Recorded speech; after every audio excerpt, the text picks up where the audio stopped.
Hi hello friends, എല്ലാ കൂട്ടുകാർക്കും പുതിയൊരു റിവ്യൂയിലേക്ക് സ്വാഗതം. അങ്ങനെ താരയുടെ ഓർമ്മശക്തിയൊക്കെ പോയിരിക്കുകയാണ്. ആകെ ഒരു കോമ സ്റ്റേജിലാണ് കേട്ടോ. അപ്പോൾ ഡോക്ടർ പറയുന്നുണ്ട് ഇനി വലിയ ആം, ഇതൊന്നുമില്ല, വല്ല മിറാക്കിൾ സംഭവിക്കണം എന്നൊക്കെ ഡോക്ടർ ഇങ്ങനെ പറയുവാണ്.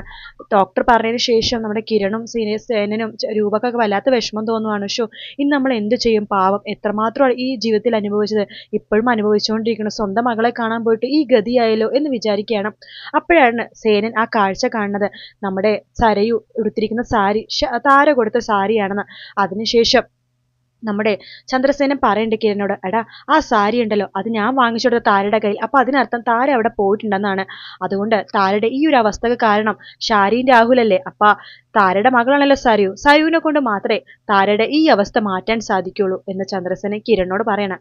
അച്ഛൻ എന്താ അച്ഛാ പറഞ്ഞു വരുന്നത്? അതെ, സരയു അവളുടെ പ്രസൻസ് ഉണ്ടെങ്കിൽ മാത്രമേ താരനെ ജീവിതത്തിലേക്ക് തിരികെ കൊണ്ടുവരാൻ പറ്റുള്ളൂ. നീ കണ്ടില്ലേ, ഞാനിത് താരനെ വിളിച്ചപ്പോൾ അവൾക്കൊരു അനക്കമില്ല, നമ്മളെന്നും അവൾക്ക് ഒരു ഓർമ്മയില്ല, അവളുടെ മൈൻഡിൽ പോലും നമ്മൾ ആരുമില്ല. പക്ഷെ അവളുടെ മൈൻഡിലും എപ്പോഴും ഓർമ്മയിലും ഒക്കെ ഒരാളുണ്ടാവും. വേറെ ആരല്ല, അവളുടെ മോള് സരയു. അവളെ കുറിച്ച് മാത്രമേ അവൾക്ക് ഊണിലും ഉറക്കത്തിലും വിചാരമുള്ളൂ. സരയു ഉണ്ടെങ്കിൽ മാത്രമേ അവളെ പഴയ ജീവിതത്തിലേക്ക് കൊണ്ടുവരാൻ പറ്റൂ. അച്ഛൻ പറഞ്ഞത് അത്ര പെട്ടെന്ന് നിസ്സാരമുള്ള കാര്യമൊന്നുമല്ല. സരയു ഒരിക്കലും ഒരിക്കലും സമ്മതിക്കില്ല ഇത്. അച്ഛനത് അറിയാവുന്നതല്ലേ? അതെ എനിക്കറിയാം, പക്ഷെ സരയുവിനെ കൊണ്ട് സമ്മതിപ്പിക്കണം. അത് നീ സമ്മതിപ്പിക്കണം. ഷാരിനെ കൊണ്ട് പറഞ്ഞ് മനസ്സിലാക്കി സമ്മതിപ്പിക്കണം.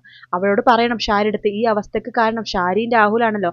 അതുകൊണ്ട് സത്യങ്ങളെല്ലാം സരയുവിനോട് പറയും. അതുകൊണ്ട് സരയുവിനെ ഹോസ്പിറ്റലിൽ എത്തിക്കണമെന്ന് പറയണം.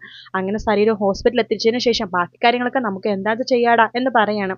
എന്തായാലും സരയു വരുമ്പോഴേക്കും താരയുടെ എന്തായാലും മാറ്റം ഉണ്ടാവുന്ന 100% ഷുവറാണ്. കാരണം വേറെ ആരെ കണ്ടാലും താര റെസ്പോണ്ട് ചെയ്യുമെന്നില്ല. പക്ഷെ സ്വന്തം മകളായ സരയു വന്ന് ഒന്ന് മുമ്പിൽ നിന്നാൽ തന്നെ താരക്ക് നല്ല മാറ്റം ഉണ്ടാവും.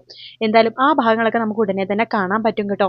വീഡിയോ ഇഷ്ടപ്പെട്ടെങ്കിൽ ലൈക്ക് ചെയ്യാൻ മറക്കരുത്, സബ്സ്ക്രൈബ് ചെയ്യാൻ മറക്കരുത്. മറ്റൊരു വീഡിയോ ആയിട്ട് വീണ്ടും കാണാം. Take care, bye bye.